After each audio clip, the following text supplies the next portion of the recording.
हम गीता मलिक अहाँ सब गोटे प्रणाम करै छी। हम एकटा अहाँ सबके बहुत सुंदर बेटी पसाहन गीत सुनाबै छी।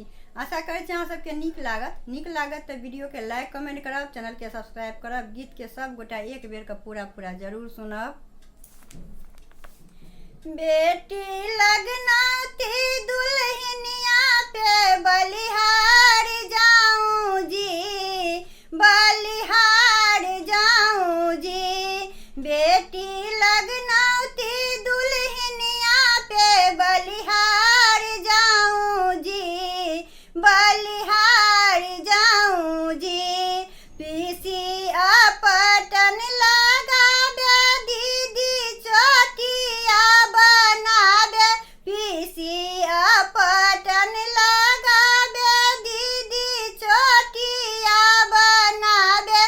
भाभी कजरा लगाई के बलिहार जाऊं जी, बलिहार जाऊं जी। बेटी लगनौती दुल्हनिया पे बलिहार जाऊं जी, बलिहार जाऊं जी।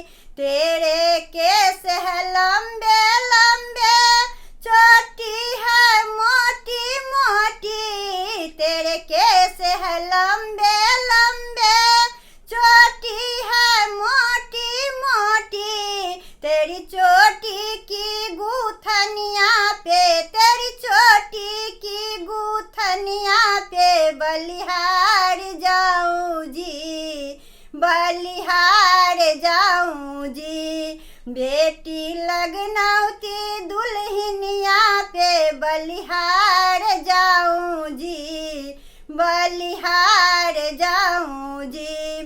चाची ऐसनो लगाबे, मामी पाउडर लगाबे। चाची ऐसनो लगाबे, मामी पाउडर लगाबे।